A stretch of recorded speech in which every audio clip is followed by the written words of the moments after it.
So how did you navigate your Latinidad in China? I think it started with self-awareness. I had learned that in France when I started trying to blend in my first few months in France, I tried to blend in. Then I realized this doesn't work. If people actually like me for who I am. They like the loud side of me and all those things. At the beginning, you think, no, they don't like it. No, actually, my friends and the people that were with me, they like that. In Beijing, understanding that the culture and my environment were the exact opposite, I just put it all on the table. And I told my team, I said, look, both my culture and my personality are the exact opposite of what I've read about your culture, which is the manager is always right. I said, no, I like people that challenge me and all that. So I put it all on the table. I said, so feel free to disagree with me and all that, and teach me. I like to learn. And to this date, it has been the most rewarding leadership experience that I've had. Just put it all there. Hola, I'm Claudia Romo Edelman. And I'm Cynthia Kleinbaum Milner. And this is a podcast A La Latina. The playbook to succeed, being your authentic self. Today, Claudia Jaramillo, former Chief Financial Officer of Jacobs. And here are the 3 key takeaways of this podcast. Number 1, she shared how every time she started a new job, she put all of it on the table. She said, this is who I am, this is what I bring to the table, instead of trying to blend in and hide her authentic self. Number 2, she gives us the playbook on how to survive in a global setting and in a very male-dominated industry. And number 3, she talks about how female leadership is different and how we need to explain that to organizations so they don't expect us to act and lead like men if we want to get to the top. All of that and more here at A La Latina. Stick around.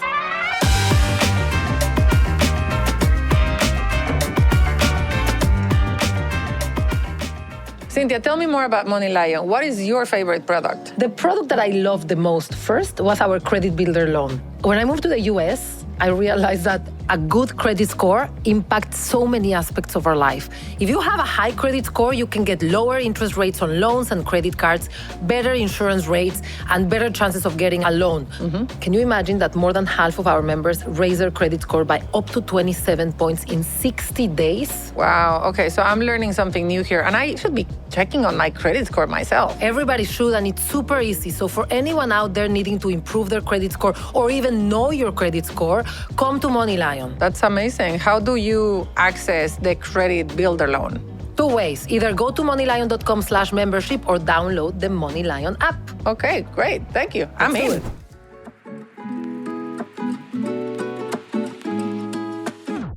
Today, Claudia Jaramillo.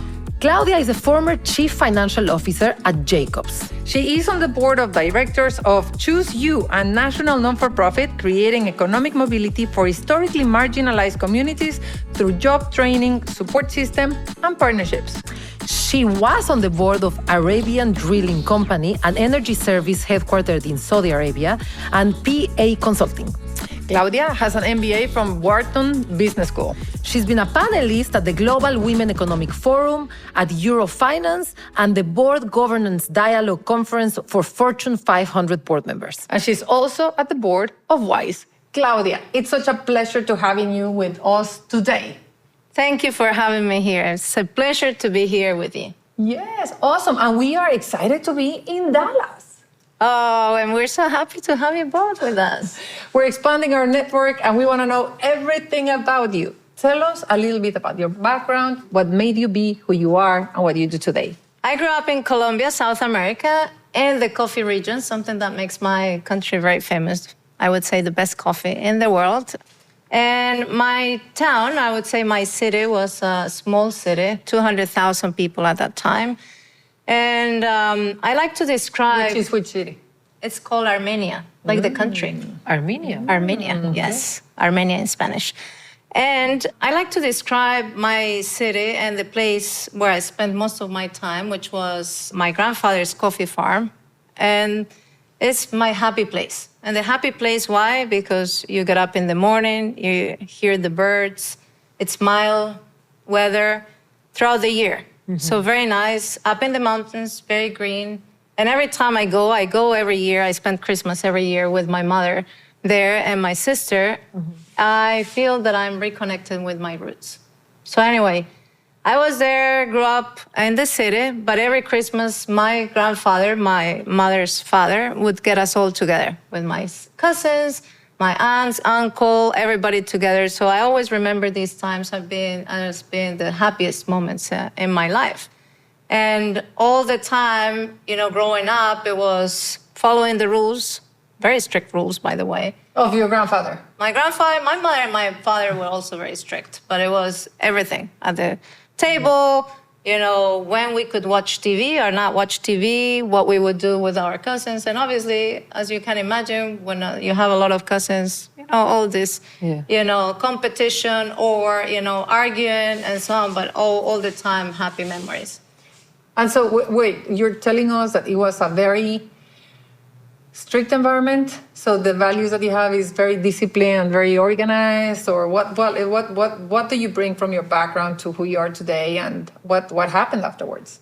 So a lot of things that when I reflect back on the things that I learned from them, it was a lot of fun first, because we were always, singing, playing, and in nature when we went to the coffee farm, and at the same time, very strict in the sense that they have very clear values. When it was family time, there was no excuse. No friends, no TV, nothing. This is family time. It was to spend time with our cousins or, in general, family. The other one was education. My grandfather and my father, always education was first, and respect for others. So those three values are things that, always very strict, no excuses. There was nothing more important than that. That's something that I carry with me today, and something that I've applied throughout my career and the decisions that I made. And the other one is in the learning. My hometown didn't even have a bilingual school. Mm-hmm. So the connectivity with the world at that time didn't exist. It was very local. At the same time, my grandfather traveled a lot. So, for example, I learned English on my own, and it was curiosity. So I saw my grandfather's pictures. And I was like, oh, you see, the pyramids, and you would see, the big ships and all that. And I was like, oh, I'm curious. And my father bought this course to practice English. With the cassettes? Yeah, tapes. The tapes. That's how I you learn had the English. tapes. That's I how- had the tapes. So, Head, shoulder, knees and toes, knees and toes. Yes. So, my father could read English. He was a pediatrician, so he could read English very well, but he couldn't speak. So he bought this course, and I was about 10 or 11, and I'm like, what is this? And that's how I learned English on my own. But again, my town didn't even have a bilingual school, so I wasn't connected. But all through the eyes of my father and my grandfather, that's how I learned it. That gave you the vision of the world. You saw the pyramids in your grandfather's photos, and you're like, I want that big world for me, and I'm going to learn English through the tape so that I can be there. It looked exciting, riding the camels and the pyramids. But how, if you can give us kind of what's the phrase, 5,000-foot view of the journey from this town of 200,000 people to where you are today. I know that some of those moments where you went to get an MBA at Wharton, and you lived in France and in China and in the UK, and then came to the US. But in 2 minutes, tell our audience, what was your journey like? I'll try to do it in 2 minutes. Or 5. So I'll start with something that I believe has been one of the main foundations. So I left my hometown and moved to the capital. So 200,000 people to the capital, Bogota. At that time, around 7 million people. For college? I went to college in Bogota, and I studied electrical engineering. Mm-hmm. In today's world where, you see parents normally, help children with everything, I went to the capital. My parents, being the best parents, in my opinion, didn't go with me. I bought my own beds. I found where to live and all that. Which didn't drop you. They're like, bye-bye. Yeah, bye. With Oh my tears, God. probably. They hid their tears, but I moved to the capital. I found, where I bought my bed and everything, and went to school, did electrical engineering. And many people ask me, why did you decide electrical engineering? In today's world, we talk a lot about purpose. At that time, I was making decisions, would this make me happy or not? And I loved math and physics. I like solving problems. That's basically how I made my decision. It makes me happy to be, doing math And I did that. In my family, there are a lot of doctors. I knew I didn't like that because, I fainted once when my dad invited me. I fainted, so I said, medicine is not for me. So I went, okay, engineering. I did engineering, and I love engineering. I still have a big part of my heart is with engineering, and that's what I did. And then fast forward to when I moved to France, still working as an engineer, did different roles there, I was becoming very frustrated with the finance teams that did not approve my projects. And at that time, I thought my projects were fantastic. But the controllers, I thought they were great, growing a lot. But then they wouldn't approve it. So I say, okay, I need to be really good at finance, and I'm going to beat the controllers and the finance teams in their own arguments. I'm going to do an MBA to learn finance. That really was a very simple, logic to decide to study finance and do an MBA. And one of the best schools, if not the best school in finance, MBA at Wharton. So I went to Wharton, and that's how I did it. Never thinking that I was going to stay in finance, because I really like operations. I like being close to the clients.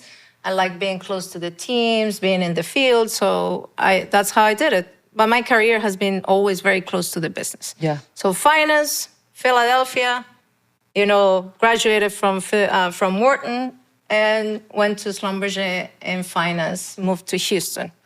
And in the middle of that, an opportunity, I said I want to have an opportunity in Asia, and the opportunity to go to China. I moved to Beijing and lived in Beijing. And how many Latinos were there in your office in Beijing? I think there was another one. Yeah. So how did you navigate your Latinidad in China? Oh, I love that question.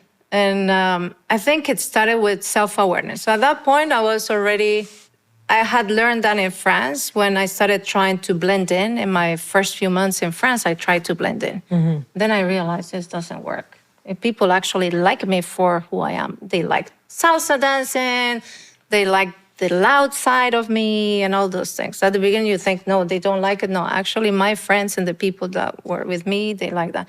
In Beijing, understanding that the culture and my environment were the exact opposite, I just put it all on the table. And I told my team, I said, look, I don't know enough about your culture. If I say something that sounds wrong, just assume that I'm clueless, that I did it because I don't know. And I said, the other thing is, both my culture and my personality are the exact opposite of what I've read about your culture, which is the manager is always right. You don't disagree with your manager. I say, no, I like people that challenge me and all that. So I put it all on the table. I say, so feel free to disagree with me and all that. And teach me. I like to learn. I love learning. And to this date, it has been the most rewarding leadership experience that I've had. But it started with humility and just put it all there. At Money Lion, we get that being a Latina comes with its own set of challenges. That's why we're here to help you slay your financial game and stack your cash. Whether you need a cash advance to cover unexpected expenses, credit monitoring to keep track of your financial health, or personalized tips to help you budget and save, Money Lion has the tools you need to succeed. Download Money Lion today from the App Store or Google Play Store and start turning your financial dreams into reality.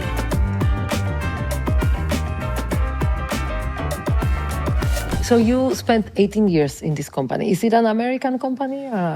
Two French brothers founded the company. And then they started operations very quickly, went international because there's not a lot of oil in France. Yeah. So US and the rest of the world. And how did you make it to become the treasurer? And also, like, if you can tell the audience, what does a treasurer do? What are the skills that you need to be a treasurer? And anything you can connect to Latinas to be good treasurers. Perfect. So Schlumberger, and now it's called SLB, they rebranded a couple of years ago. It's a very international company, so over 100 countries where Schlumberger operates. You know, in oil and gas, you have the rigs are one of the main units of operation. So I would go to rigs. You know, I went to Angola, visited Saudi Arabia, Kuwait, India, China, Mexico, the places. being close to the client, knowing where you make money, where you create value, and how you connect to that value creation and connecting with people. Being, taking risks, and I would say, measure risk, or, risk where you say, okay, am I going for this next opportunity? Like in my case, I say, okay, I want to go to Asia. When I went to China, I said I want to go to Asia, and then China was the opportunity, different markets, moving to different positions. I studied in internal audit, I did a treasury role, then I was VP Finance of North America. I did many different positions. The agility of developing different skills. I think that's very important, not only for treasury, as a chief financial officer. I saw that in my teams, my different teams, exposing people to different roles and opportunities is very important to remain agile. Yeah. It's also important to connect with others, to collaborate, and to, avoid reinventing the wheel all the time. And to Latinas, I am convinced that how our cultures develop and have grown over time, we are a combination of so many different cultures. And also the environment, many of us grew up in, they change a lot, which makes us very adaptable. So adaptability is a big thing. In treasury, what does treasury do? Treasury deals with the cash flow of a company, deals with funding of operations, investments, managing financial risk, and all that. So all that applies. Adaptability is a big one. Resilience. I think Latinas are, so well equipped to do that because it starts in the family. It starts with, you need to deal with your cousins, you need to deal with your siblings, you need to share with so many people, and you need to answer to your parents, deal with 10 conversations at the same time. And a lot of that starts from very early on. And you have to be very creative, right? Like we always have, $1 and we stretch it to make it look like 100. And I think that's the best treasurer. I mean, I'm sorry, this is a big deal. You're like the treasurer, or you're like the CFO of a global oil company. At the end of the day, it is difficult to succeed being a minority, whether you're a Latina or a woman in a male industry. How did you do that? So I'll start by acknowledging that it is very difficult. It is very difficult. And for many years, I don't think I thought about it. I was just like, deliver. So you were working hard, not thinking they are going to play golf and I have to be with them. Yes. No, I have to be here. And not only that, I wasn't aware of, let's say, of microaggressions or how much harder it was for me. I was just like, do it. Until I reached a point where there were fewer and fewer women. And I'm like, oh my gosh, I'm alone. Yeah. Like I used to be in meetings where there were more women, and now maybe there's one or two and so on. And I realized that at that point, I said, okay, we need to do something, which is, I started kind of like shifting to, let's be more intentional about mentoring women than men, because I said, okay, we need more women. But all this part, I say many times, is I just need to do it.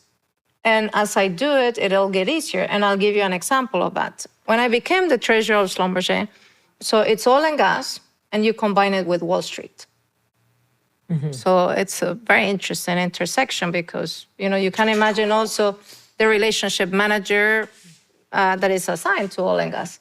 So I'm invited to this conference. So I'm like second month on the job. So I don't know many people. It's my first, let's say, event. And I go there and I get to this place. This is in Houston. It's a club. I go there.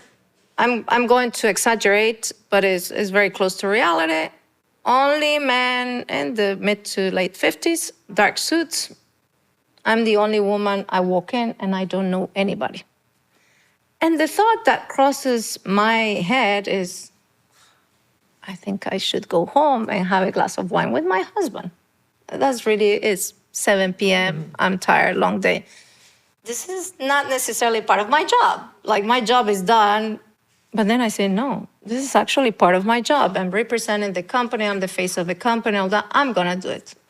So I walk in and it's almost like put on a different I'm going to own it. I'm going to own it. And I Red walked in. dress.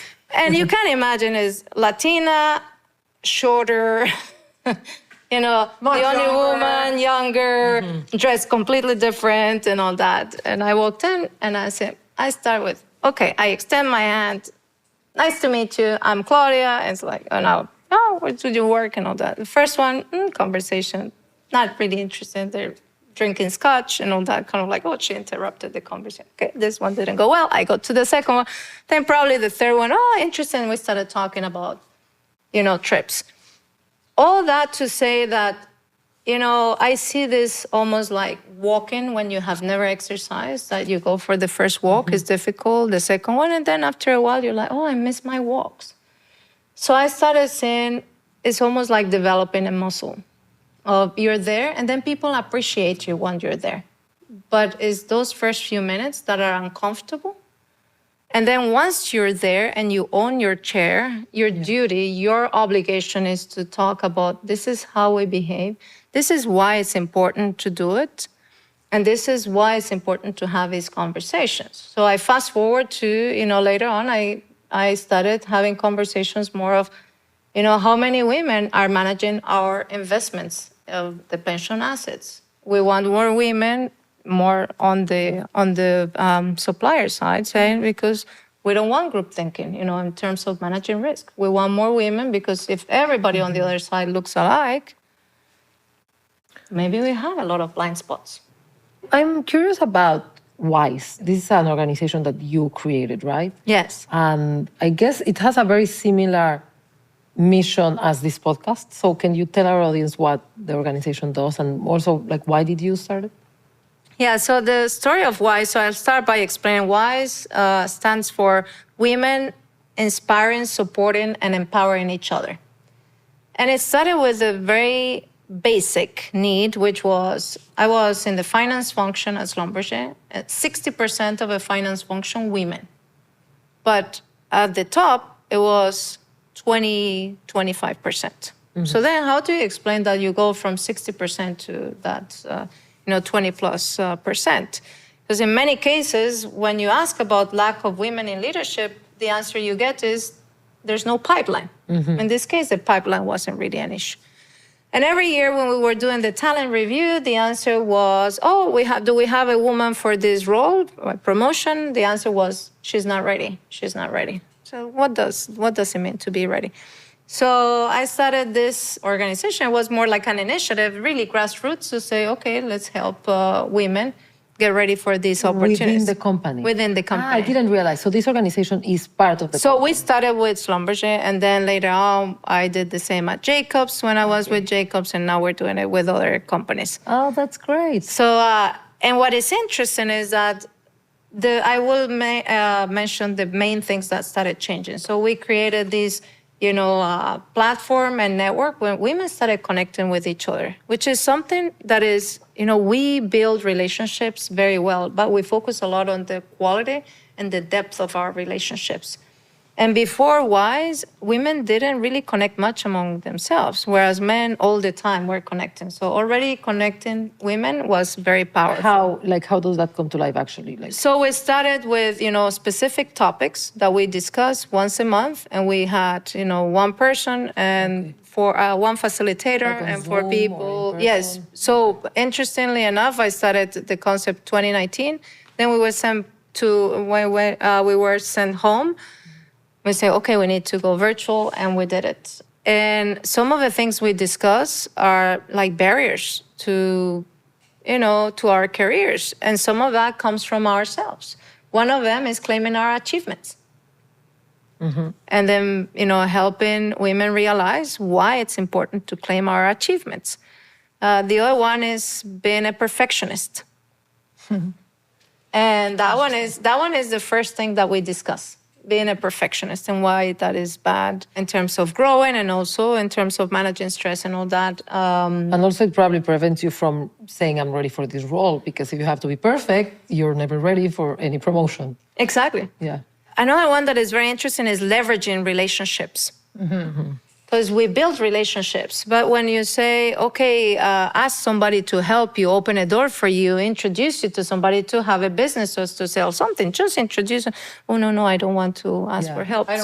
You talk a lot about this in the context of, I think, your husband, like, picking up the phone and us being like, oh, no, how are we need to gonna... totally be shameless or shame-free. Yeah. So, and it's so beautiful when I announced my decision to leave Schlumberger, the messages that I got from all these women were amazing. Some of them were like, it changed how I see myself. Yeah. That, the opportunities that I have are not because somebody was nice to me, because I was lucky. No, I deserve it. This is how I see myself. Mm-hmm. And now even today, when many of them are like, we never connected the same way before. I want to go back to something you said that was the reason why you started this, because I thought you were going to go in a different direction. You said women weren't ready for this promotion. So you are helping them be ready. But do you think women weren't ready? Like, were they as ready as men and they somehow were expected to be more ready? Like, what does it mean that they weren't ready?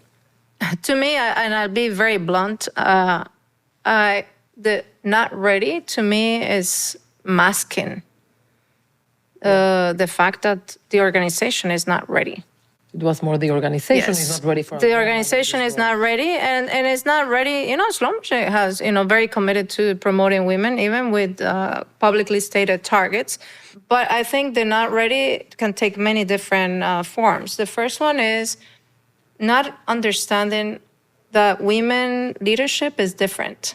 I think, to me, that's the main root cause, that we lead different. We lead differently. So if I don't stand up and say what I said before, this is what we're going to do, this is the way, and we go without asking questions, without having this conversation, and then I do what most of us do in inclusive leadership, and I say, what do you think? Any concerns and all that? Before that, oh, maybe she's not assertive. Maybe she's not a leader. Maybe she's not ready. So I think the first one is, limited understanding of the different leadership styles. And the other one is sometimes is how we women project ourselves. The claiming the achievements was one. Yeah. The other one is raising our hand. Hey, I want a new opportunity. Yeah. Or I present an opportunity to you, which was the other thing that changed a lot. And many women, I'll include myself in that case, we say we're not ready. I said that so many times in my career. And I tell you, I am here because I have many, in this case, men, that ignore what I said. And they push me and say, yes, you're ready, go. But I've said many times early in my career, I said, I'm not ready. I still need to finish what I'm doing. I haven't learned this and that. I need to check 100 boxes. And they're like, you're absolutely ready, go. And having those conversations with women, no, you don't need to be an expert in your current job to take the next one. Mm-hmm. This is a promotion, so you're expected to have a lot of things to learn in the next role and all that. So having those conversations and making women, feel that they're not the only ones, that we all have those same doubts, and we can still jump, and that's how we grow, is what made a difference. Claudia, this was fantastic. I learned so much. Yeah, this was great. Thank you for everything that you taught us. And I just love learning about your journey in more than 2 minutes. Thank you both. And this is an amazing conversation. And what you're doing is just simply amazing. Well, with people like you and sharing your leadership, we're going to be able to lead and succeed. A la Latina!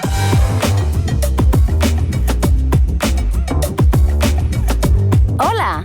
A La Latina listeners, meet your financial partner in crime, MoneyLion.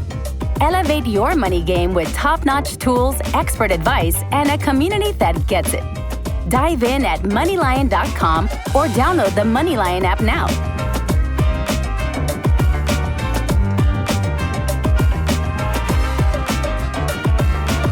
A La Latina is brought to you by MoneyLion and produced by Melka Media.